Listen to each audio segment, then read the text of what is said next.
Welcome, everyone. Thank you so much for taking the time to attend our webinar today. I am really excited to bring this topic to ITS America membership. I think we have a great lineup of speakers for you today to talk all about real-time traffic and performance management for large construction projects with the City of Ottawa.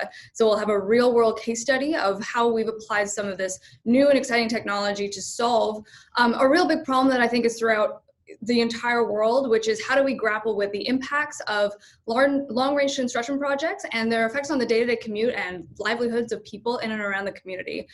As we progress, infrastructure is going to become a more and more critical piece of investment that we make as a community, and making sure that ease of building this infrastructure out in a way that involves the community, that has minimal impact on the community, is going to be really important going forward.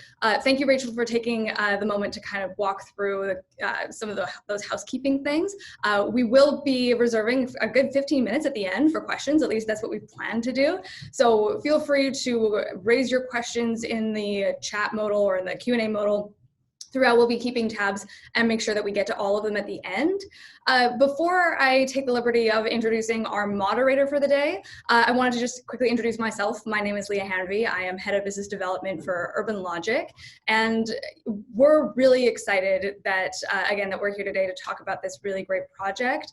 It's been in the works now for a good 3 years. It started out as a pilot project back in 2018, I think, Campbell, and or 2017. I think the ideas were starting to float around in 2017, and we actually got the shovels in the ground on this project in 2018. And I think it's a really fantastic example of what UrbanLogiq does as a company. UrbanLogiq is a cloud-based data analytics platform, and we're very use case driven. This means that we bring data sources and analytics to solve specific problems. And what made this project so successful is that we started with this project after working with Campbell, and I will also shout out a member of Campbell's teams, Amara Fane, who worked so hard to get all of this done. And they approached us with a very specific pain point, a very specific use case, and we'll talk at length about it in minutes.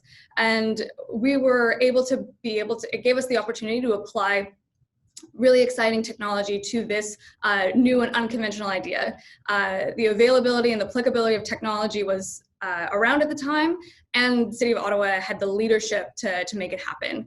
And I think that is in itself a fantastic example of, I think and very aligned with, I think, the mission of ITS America, which is to not implement technology for technology's sake. But technology is, in fact, an enabler of better solutions. Technology is not the solution in and of itself. And so I think that, with all of that, this is going to be a very great discussion about how we can apply that technology to a very specific real world problems. And hopefully it helps some folks grappling with this in your own communities in and around America, in and around the world, wherever you may be. And so with that, let me introduce to you Jonathan Foord, who also brings a wealth of knowledge and experience from his background, not only at the City of Winnipeg, but in KPMG Canada as part of the Global Infrastructure Advisory Practice. And also a very involved member of ITS Canada up here as well. So Jonathan is a member of KPMG Global Infrastructure Advisory Team here in Canada, where he worked at the intersection of future mobility, digital infratech, asset management, data analytics, and exponential enabled cities. He's an active member of ITS Canada and is currently the chair of the Advanced Traffic Management Systems Technical Committee. Prior to joining KPMG, Jonathan worked at the City of Winnipeg Public Works Department as the head of traffic signals and Transportation Management Center branch and asset management engineer. During this time, he also held additional responsibilities as a lead on public works innovation, the Ways Connected Citizen Partnership Program, now it's called Ways for Cities, and transportation asset management. Jonathan was responsible for the design and the implementation of Winnipeg's first and award-winning traffic management center that moved the dial on transforming and improving transportation systems across Winnipeg. Jonathan also contributed to the city's federal Smart Cities submission and has been recognized nationally and globally for his work at the city, helping to lead the city to become one of the top 22 Ways for Cities partners, and was selected as one of the province's future 40 under 40 and ITS Canada's top young leaders in 2018. So with that, let me hand it over to Jonathan to contextualize this conversation with some of his experience from this very rich resume. So over to you, Jonathan. Well, thank you very much, Leah. we'll just get the screens changed over and we'll get right into it. All right.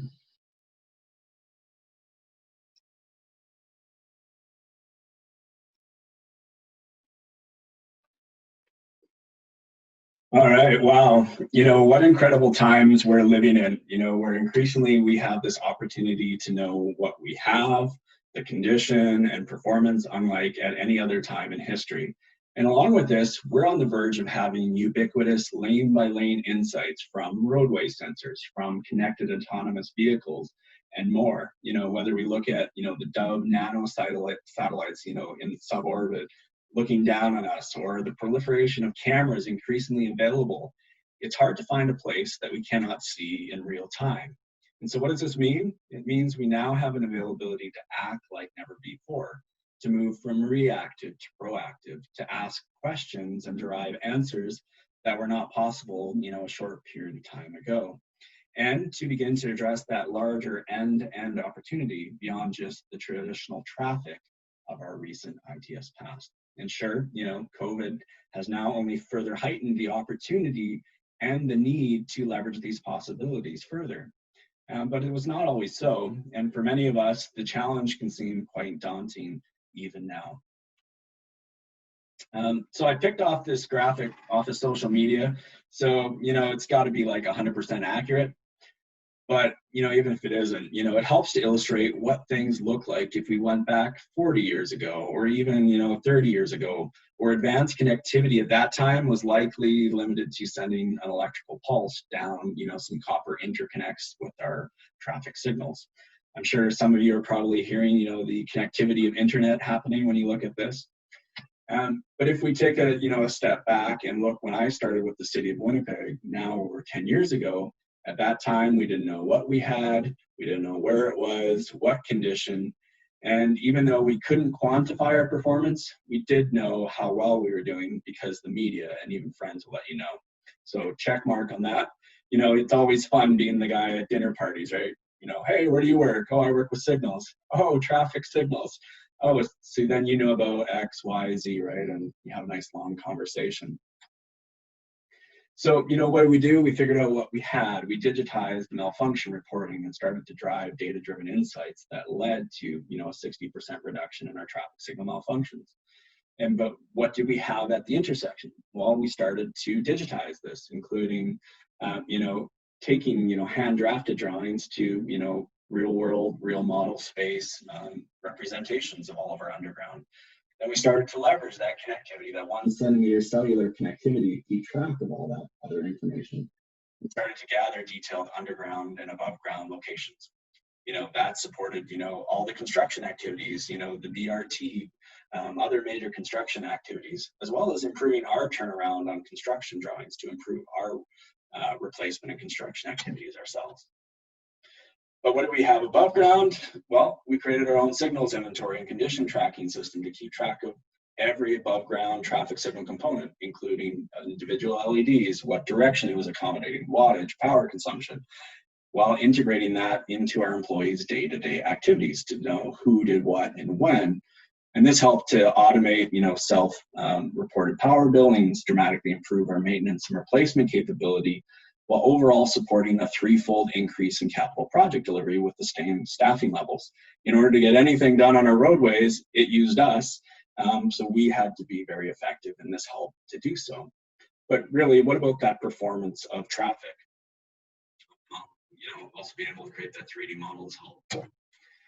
So when we think about traffic though, well, in the past, we relied upon traffic data to accommodate models such as you're seeing in the top, you know, left corner.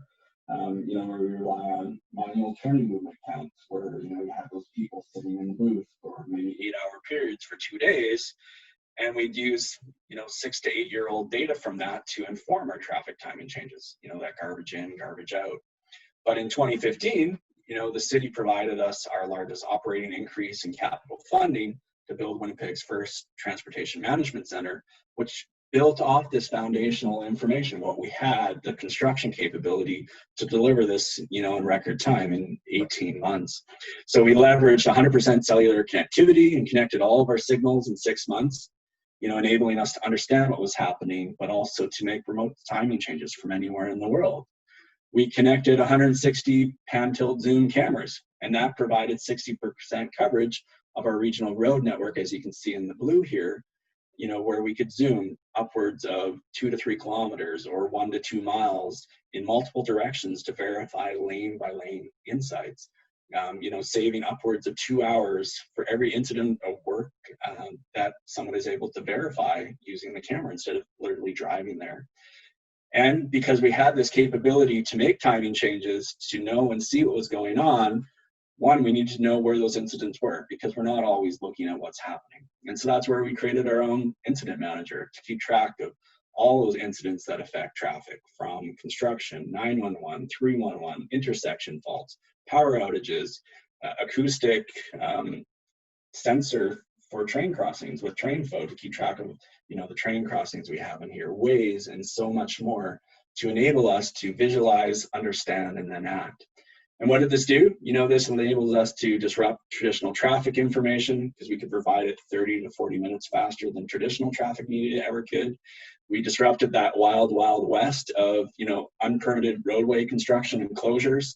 We enabled remote timing changes from availability to gather more real-time flow information, and versus the traffic counts of 5 to 8 years ago.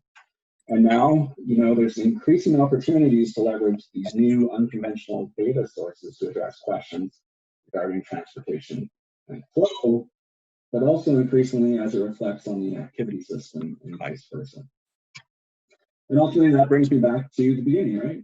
Which is, we are living in incredible times where we can move from being reactive to proactive, to ask questions and derive answers that were not possible a short time ago, and begin to address those larger end-to-end opportunities beyond just traditional traffic or a recent ITS past. And there's so many opportunities to do things better with information and insights that are already here. Often they're just lying there and we haven't used them.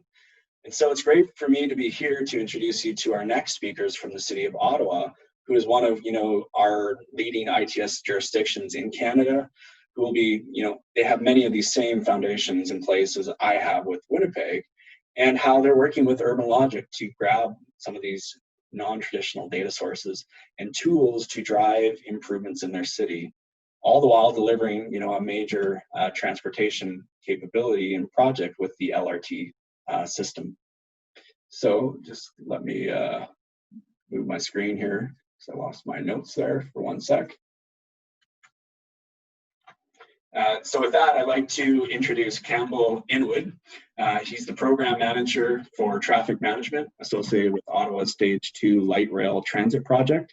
In having worked extensively on the Stage 1 Confederation Line project, which opened to revenue service in 2019, Campbell is keenly aware of the value of high-quality travel time data in order to quantify the impacts to the traveling public required to construct these large-scale transportation projects. As well, joining him is Julien Raffour. He's a data scientist with UrbanLogiq with his bachelor and master's science degrees in physics. Julien is responsible for managing and procuring data through partnerships, as well as building the deep learning and machine learning models that power the UrbanLogiq platforms. So I'll hand it over to Campbell to share further insights on this project. Thanks very much, Jonathan. And hello, everyone. I apologize, I don't look very much like my picture. I'm as to who can go longest during the pandemic without shaving their beard. And so here we are. Anyhow, I've got my presentation for you, and I'd like to share with you all what it is we are doing with the UrbanLogiq platform with regard to using third-party data for the purpose of construction traffic management as we build the Stage 2 LRT project. So as Jonathan alluded to, our first portion of the LRT project, the Confederation Line Stage 1, opened between Tunney's Pasture and the Leah Station through the center of the city. But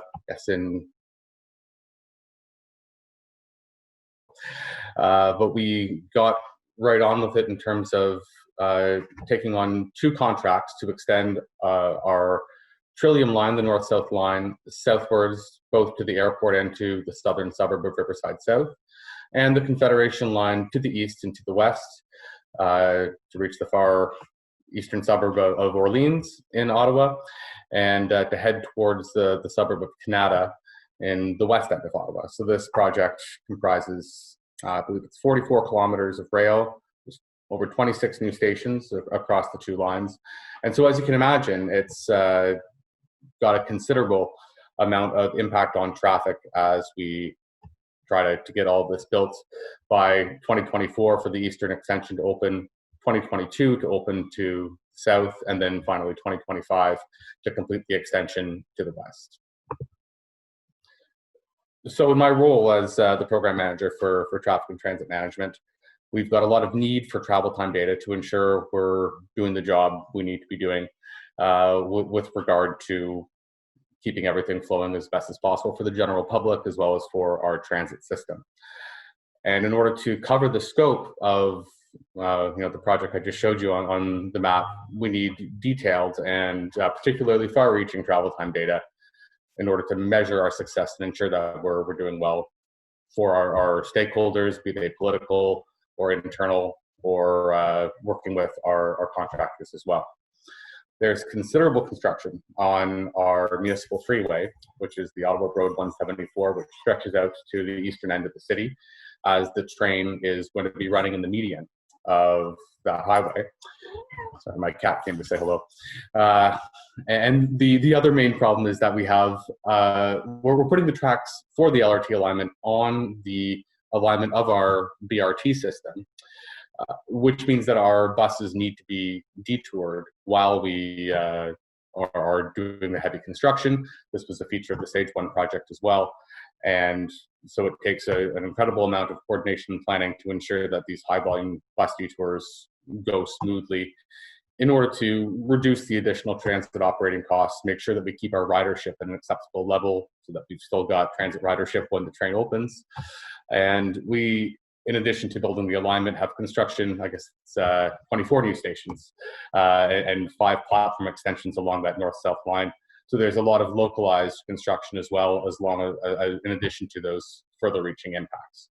This is the problem we have, and we are using a lot of data in order to make that work. And so working with UrbanLogiq and my colleague Amara Thani, as Leah alluded to, we built a basically using our GIS system for our roads. We provided coordinates of all of the roadway segments that we would be interested in knowing the travel time data for. And so I've blown up the western section here just to show the level of detail. In some cases, we want to know almost on a block by block basis how long it takes to get from one block to the next in order to really isolate what the travel time is in order to make sure that we're able to most effectively attend to problems if and when they do arise. Whereas out in the eastern segment of the project, we've got some cases where we're kilometers between interchanges, and therefore it's not really as important to have that granularity in terms of distance for our data. So we've got over 200 segments that we are gathering data for, and we're using that to ensure that our buses and general traffic are operating as best as possible, but we use it for other reasons as well. And our methodology here was to obtain baseline travel times before construction began to ensure that we knew everywhere what a normal, if you will, travel time is. And we then use that baseline data to validate the traffic modeling that's done by our contractor, as they are obligated to model existing conditions and tell us the way it is and the way it's going to be. So we can validate the modeling done with what we already know from the data collected. But furthermore, we can use this data to monitor the performance of the traffic management scheme, meaning that because we have predictive models using some of the tools that Jonathan was showing before to tell us what we're expecting to see. And we can make sure that it's actually achieving that, talking about how we can use this data to respond to public complaints. And we can also use very compelling visual aids to show a contractor, say, look, you are causing this much extra delay, and that graphical feature can be very useful in effectively communicating that sort of thing. And finally, we can improve our decision making, which is to say, there's lots of conditions in the contract, and sometimes we find that we're able to do something that's better for the project by relaxing those conditions while making a good decision that is good for the project schedule or budget.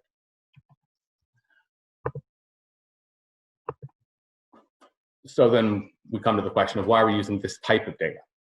And there's, as I noted before, a very differential length of segments, and so it's broad spectrum. We need something that works for every case.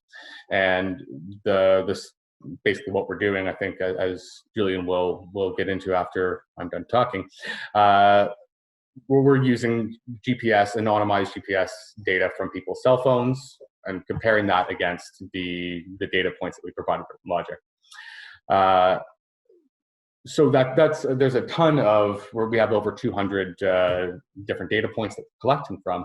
And so if we were going to use hardware style installations in order to get this data, it was going to be extremely complicated. It'd be a huge project into itself to get that in the ground and up and running and ready to go all at the same time, so that we have an even baseline.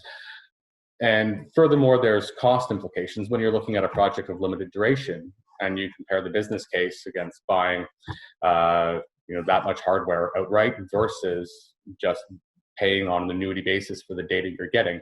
It can end up being much more cost effective and also realistic in terms of justifying that expenditure from a public sector perspective. So that was basically the sort of reason we ended up going down this road and working with UrbanLogiq. So we've got some sample use cases. How do we use the data? It's sort of how I spoke before. The contract does have very stringent lane closure restrictions, but we've used the data to demonstrate that we can use less strict hours with less public impact than we might have thought in order to advance construction. And we did that in the fall season when we're trying to finish up before winter to make sure that we're hitting those project goals. In other cases, we've affirmed the value of our stringent lane closure restrictions to say this is the reason why we can't relax that. We've been able to get a ton of very good data during the COVID-19 pandemic when there were fundamental changes to traffic patterns. And we were able to react very nimbly as a result, because we've got that data coming to us on a constant real-time basis. We've also used it to validate information provided by the contractor with regard to violations of their permissible lane closure hours, which is to say that if they're supposed to be off the road at 3 o'clock and they say, well, we were late today, we got off the road at 3:15, and I can see that the travel time didn't change until 3:45, we then know that we have a reason to go look and see and question whether or not that's the case. And so it's good for knowing where to dig a little bit deeper based on the other information we're getting.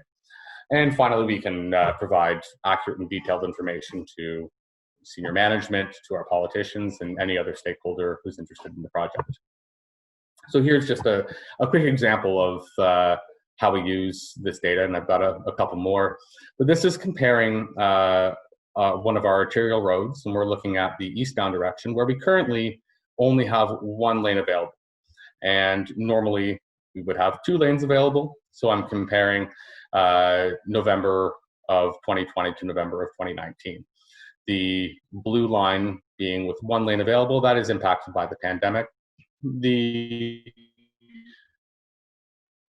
orange line is when we had completely normal baseline conditions, and the predominant direction in the morning peak period. So we see, perhaps unexpected, that in the morning rush hour a year ago, with full lanes available compared to now, we're actually doing much, much better, even with a single lane available. So this is why we're able to give that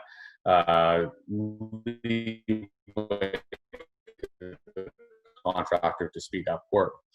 And so this is perhaps an unexpected result when you look at the rest of the day. What we've noticed through other data means is that our AM our morning peak rush hour is a little bit lower in terms of, it's been slower to come back to previous volumes than in the middle of the day or in the afternoon. And so this is an example of the graphics and some of the data that we can glean from it. Now, on our freeway, the Ottawa Road 174, that goes out to the east end of the city. So in this case, again, we're looking at westbound direction, but the morning peak period. And what we did here, we got a request from the contractor to close a lane full time. And we're very concerned about doing that because again, not ordinarily permitted within the contract, but there was very compelling reasons to consider it. And so we decided to test it for a day to see if this was something that we could do, if we could get away with it. And so we compared our data from before the pandemic began with what happened on the test date. And again, you see that the morning peak period, there's no impact to that when you would expect it to be the greatest impact, because that's when we have the smallest amount of increase or the smallest amount of traffic that's been slow to rebound. And so we were saving 4 to 5 minutes despite having that lane closure in. And then the rest of the day, basically within a margin of error. You see a little peak in the afternoon, which is interesting, which is to say that our afternoon volumes are closer to where they would have been beforehand. So you see that we actually were costing ourselves a little bit of time in the afternoon, but it was a small enough impact that it was overall deemed to be worthwhile. And so it was saleable to our other stakeholders, our transit company, the political interest, to say that this is worth doing. And then for the sake of argument, we would compare the exact same segment and say, what did it look like in June of this year, before we had that lane closure date, but with the pandemic impact factored in, and compare that to our test date. Again, the green line being the test date with the lane closure, and the pink line being without the lane closure. And so again, in the morning peak period, no impact to travel times. We've got the pandemic volumes that are down in the morning peak period, and it made no difference to our travel times to have that lane closed. And the rest of the day, you're seeing now it's zoomed in because there's less of a differential between that peak you saw on the previous slide. But again, we're looking at about 30 seconds of delay through the rest of the day at various times within more or less the margin of error, with that small peak in the afternoon, again, as you saw in the previous slide. So the conclusion that we came to was that we were able to do this in a good way for the public. It was in the public interest to advance the construction of the project, and we didn't really hurt the travel time in the process. So that is what we're doing with this data, and there's many other cases we can do. But I'd now like to introduce you to Julian from UrbanLogiq. Jonathan explained is their principal data scientist, how it is this happens in the back end.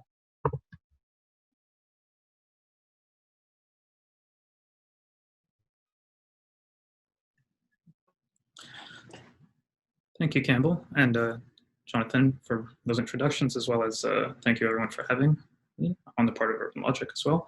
Let me just share my screen here. So, as Campbell said, we're going to go through how we actually deployed this project from the ideas, which the idea of the project, which in turn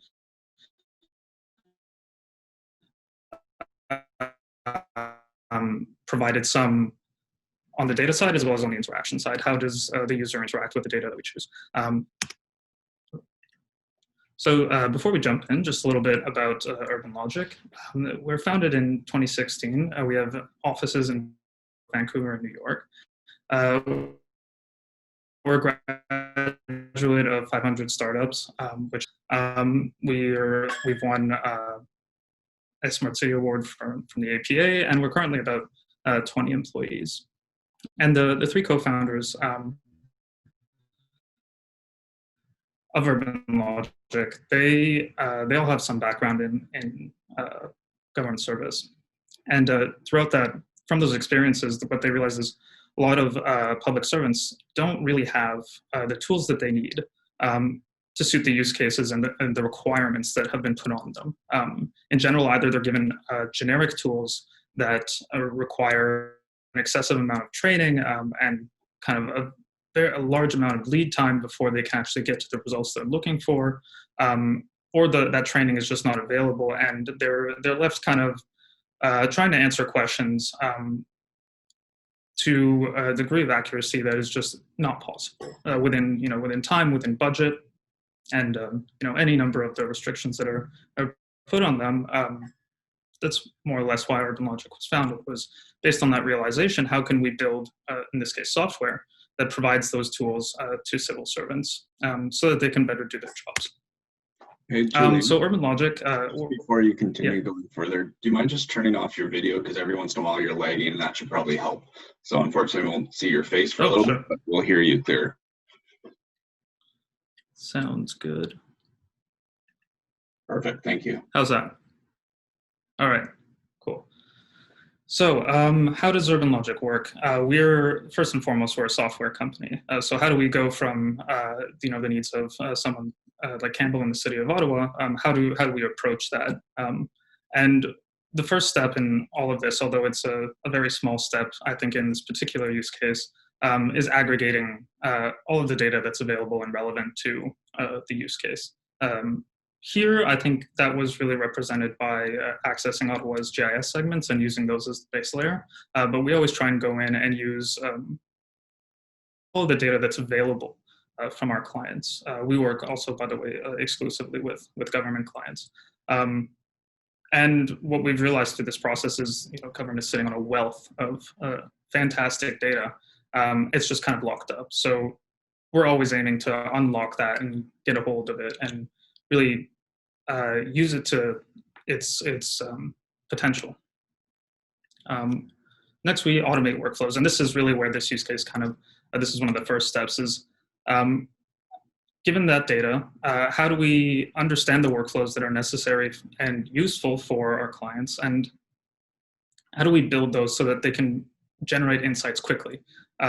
Again, going back to excessive training on software platforms, we want to make sure that the insights are what you're in the platform for, not to, you're not in there, to learn 5 million knobs and kind of get lost in sort of the process of creating the insight. You'd like to go in there, get it quickly, and go use it because that's what you're there for. You're there because you've been asked for this, or this is necessary to a piece of analysis you're doing. You want to get the information that you need quickly and efficiently so that you can actually go do your work. You don't want to spend your time, going through menus and things like that.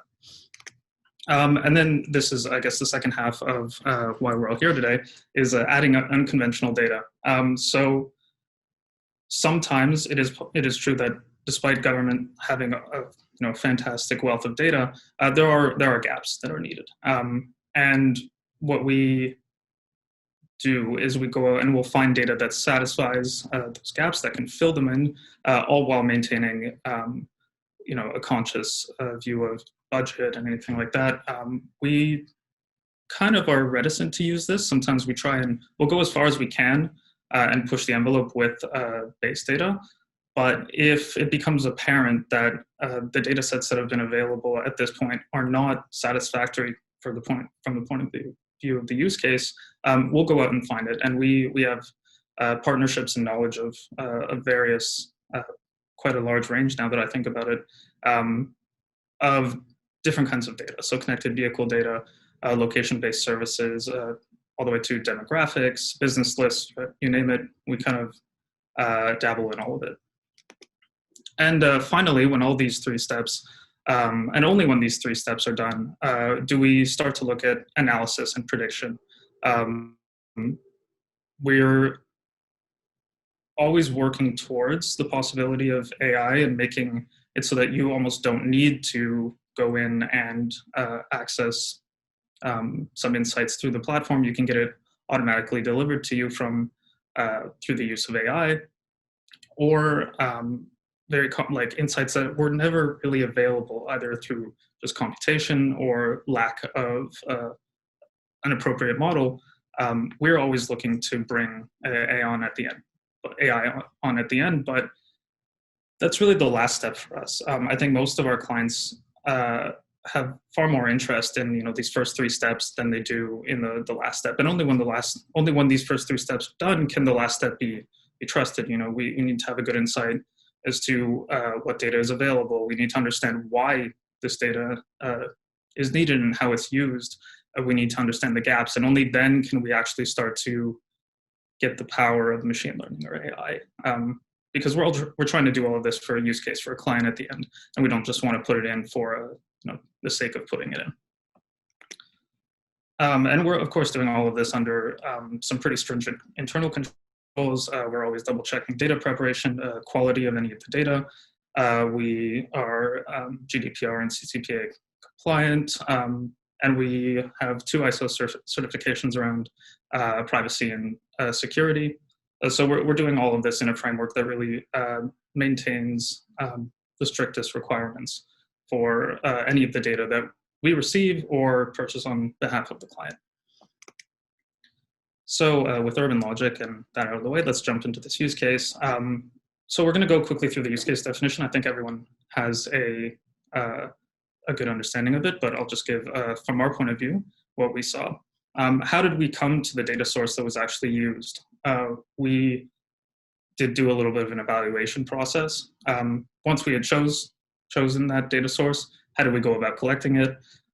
We'll see a little bit more of the platform that we made, some conclusions, and then we'll leave off with Q&A as well as some references. So this is kind of the spreadsheet that started it all. This is what Amar sent to me when we were getting started. So this was the description of the segments that we would want that the city of Ottawa wanted to monitor. And as Campbell said, there's about 200, I think there's actually closer to 250. Some of them bi-directional, some of them are, you know, on main arterials with only one direction. But yeah, there's about 250, you could call them segments, that we're actively monitoring travel time along. But those were all generated through this spreadsheet. So how did we go from the spreadsheet to an active and useful platform? That's sort of the point of the whole presentation. So very quickly, there were kind of 2 sides to the requirements for this platform. One was the data, and I think we'll touch a fair bit more on the data throughout this, but that doesn't mean that the UI wasn't important. Just like that second part, which of the UrbanLogiq workflow, which is automate workflows, the UI is very important. Just because you have the data doesn't mean that data is being effectively used or communicated. So while we will be focusing on the data, we had a very talented UI and design team who looked at the needs of the city of Ottawa with respect to this data and how can they deliver that quickly and efficiently. So we didn't just kind of come in with a data source. We evaluated several ones. And the first thing we wanted to evaluate, was look at the city of Ottawa's data. Was there some way to do this without having to bring in a third-party data set? And really the only possible candidate at that time was OC Transpo. In particular, they have an API that exposes real-time bus locations.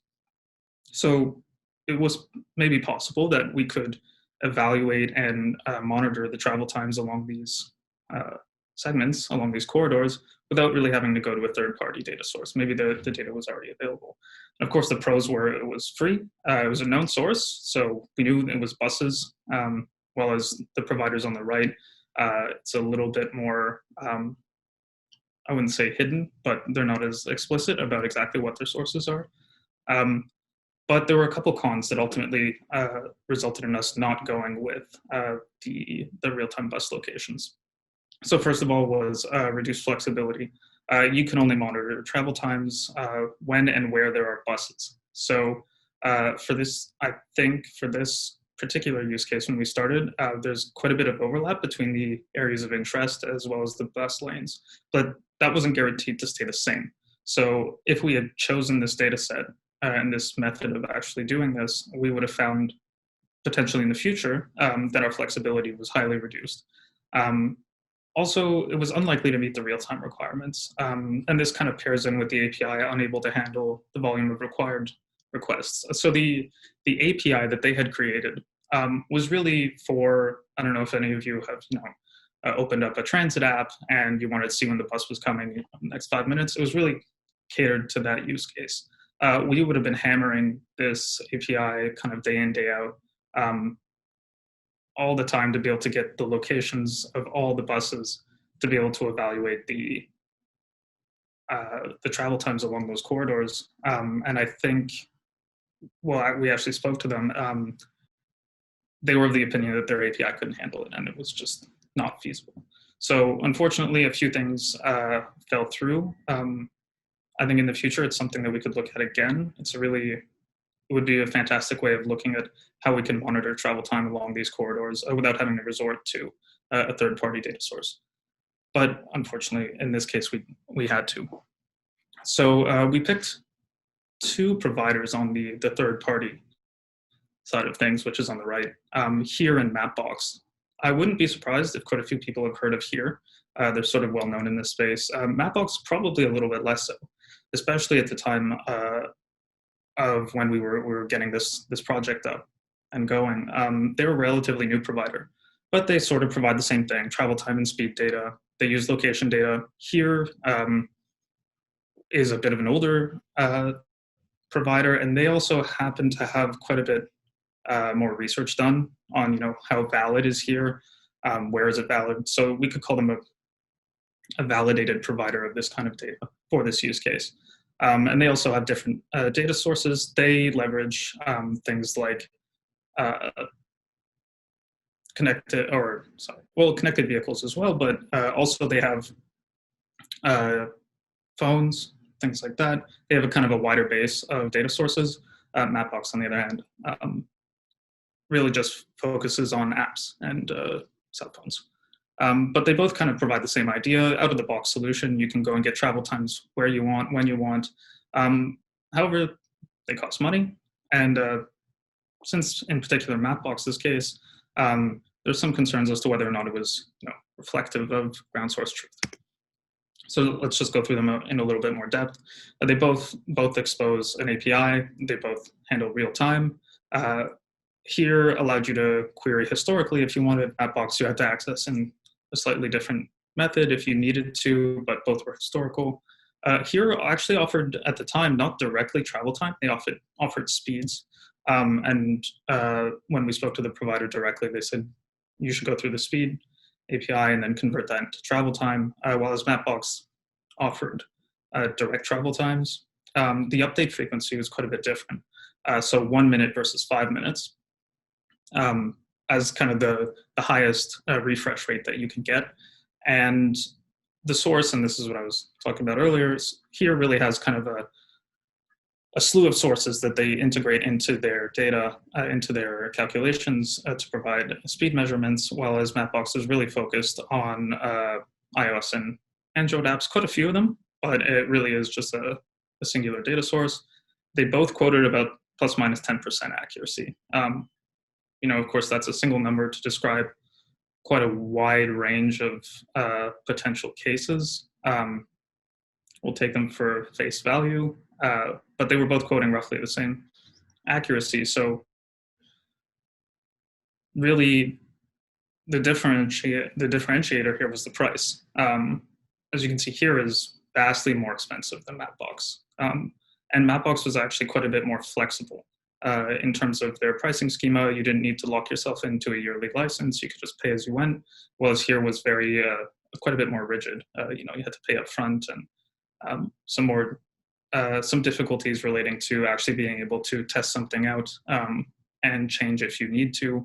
Mapbox really offered a lower price as well as a higher flexibility.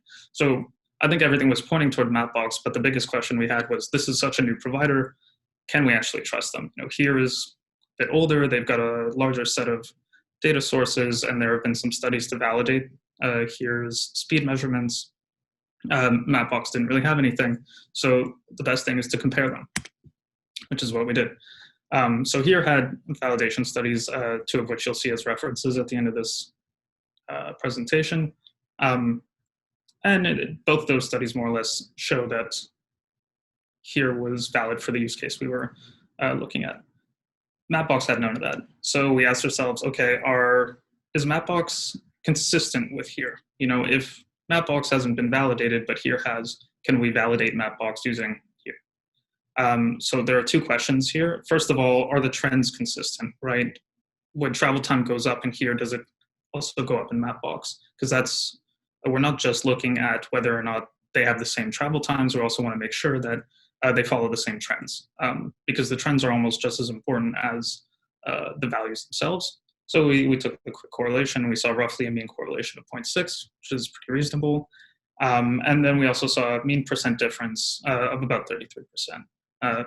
When comparing the two, given that they both cite about 10% error, and assuming that the ground source truth is somewhere between them, that seems reasonable as well.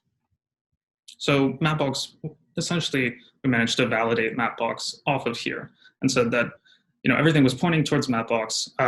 The price was good. We just couldn't justify going forward as long as if we couldn't validate the data, and we managed to. So, you know, Mapbox is selected. So how do we actually set up all of these segments? And how do we start collecting data? So again, 250 or 125 locations, but some of them are bidirectional, which gives us about 250 pairs of origin destination points that you want to monitor travel times between.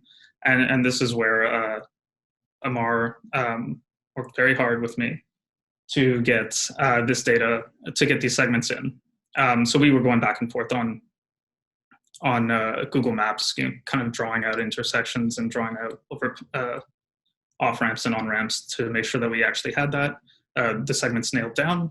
The actual representation of those segments, we used the city of Ottawa's GIS, and we selected on 5-minute increments between selected hours and selected days. And this is key for the flexibility. We could choose when we wanted and where we wanted. You weren't stuck with, well, you've set them up and now you are rate because you're not interested in 5 minutes anymore, maybe 15 minutes. And the API just made it very easy to do that, very easy to set that up and change it. So the final result, and there's a little video that I'll let play and talk over here, was this platform that I think that Campbell showed some screenshots of. And this is the product of our design team, far more than anything I had to do. Well, we really wanted to make sure that, okay, now that this data is being collected, how can you access it so that it directly satisfies your needs? You know, you want to be able to compare to different time ranges, looking at so that you can test, you know, lane closures or whether or not COVID is at an impact. You might want to just know the trends of a single day, and you might want to see how the overall trends of travel time change over time. So there was quite a bit of work that went into this. There's a prototype that I haven't shown here that was far worse, far worse than this. And this turned out quite nicely. It seems like the city of Ottawa is getting a lot of use out of it, which is fantastic. And that's always what we aim for, happy users. So a couple kind of final insights related to this deployment. So the data set was really selected for the reliability, for the kind of the use case, the project. We didn't come in with a data set and try and shoehorn it into the project. We looked at the project, we looked at the price, the required accuracy, the required reliability, and we picked a data set that made sense. We really try to avoid kind of taking a data set and forcing it into the use case. We want to make sure that, you know, the price and the outcome matches what was originally desired. And this can change, right? Of course, certain use cases might require a far more accurate source, in which case maybe you would have to go to actually installing hardware. But for the use case, this data set was perfect. This kind of the value here is that we could do this wherever we wanted, and it also provided direct insights for changes in construction schedules, and which in turn allows the public to have more confidence and trust that their concerns are actually being heard and reflected in decisions made by the government. So a little kind of spiel about the future of location data. One thing I would like to make clear is this is not kind of a sales job for Mapbox. They are one of many providers that are coming out. This kind of data is becoming a commodity. Every day, more of these providers exist. Their data increases in quality, increases in coverage. So while we went through Mapbox, there are several other providers out there that are getting better at this. So I think that opens up a fantastic kind of set of competition and marketplace for this kind of data, where you can find exactly the data set you need for the exact use case you want. There are some privacy concerns and considerations around all of this. It's important to make sure that the data sets that you use do conform to all of these, which is something that UrbanLogiq takes quite seriously. But this legal landscape is something to watch out for as these data sets and these data providers, pop up. Do they conform to the legal requirements that are being placed on them, and how are those legal requirements changing? They might have an impact on the availability of this data as we move forward. And again, there are far more providers than we've spoken about in this presentation. It's very important to understand the needs of the project before you pick a data set. You don't want to kind of select a data set and then bring the project in after the case, because you might get kind of a misfit, in which case you might spend a lot more money, or you might find that what you had originally hoped to do was not possible. So it's very important to have a good understanding of what the needs are before you go and select a data source. With that, thank you very much. And those are the two references I mentioned. Great. Well, thank you very much, Campbell and Julian. So had a couple questions come in. Campbell, as you pop up here now and unmute your mic, one of the attendees was wondering if the City of Ottawa collects travel time data for smaller construction projects. And if so, do you use non-ITS data technology collection techniques to do so? So in effect, that's a very good question. Each construction project is a separate contract with the City of Ottawa, and so the terms that go into those projects are going to be set by the specific interests and needs of that project. So in some cases, yes, we do manual traffic counts if we expect that there's going to be neighborhood traffic infiltration. And so we'll do that same baseline count and then count during the detour period to see if there are extra measures warranted to ensure a lesser impact. Sometimes other ITS solutions are employed, but really it's project specific and dependent on what the impact is expected to be. Sounds good. So as you're doing this work, was there, and you started to get these insights, was there anything that just surprised you, like, wow, I didn't expect that, or wait a second, this guy's doing what? Was there anything that just stood out? That's a good question. I mean, I think ultimately we do have other monitoring capabilities, and so it was really about finding a way to lower the effort to get a broad view of things. And when we've got very good traffic cameras at the City of Ottawa, and one of the things that we always suffer is data overload. How do you know where to look? And having a system that enables us to know where to look very easily is really one of those things that's useful. But sometimes we do get examples of we didn't think that work was going on. There'll be a complaint that comes in from a resident, and often they seem a little hyperbolic, and we go and we look at the data and we realize, oh geez, they're absolutely right. There is something wrong there, and then we were able to address that much to the benefit of the public image of the project. And so great. So as we're sitting here and we're starting to layer further information sources together, really to help answer questions and address challenges that we previously weren't able to do, we're currently working on stage 2, it sounds like right now. Is there a stage 3? And if so, you know, what are those sort of improvements or additional options that are now coming to mind to do it even better? That's an excellent question. So there have been environmental assessments completed for stage 3, and like I said, we made it all the way out to our eastern suburb with stage 2, and we've got a little further to go in the west and into the south, and that's what we hope to do with stage 3. Right now, it's contingent upon funding from other sources of government coming available, and so we'll see the way that plays out.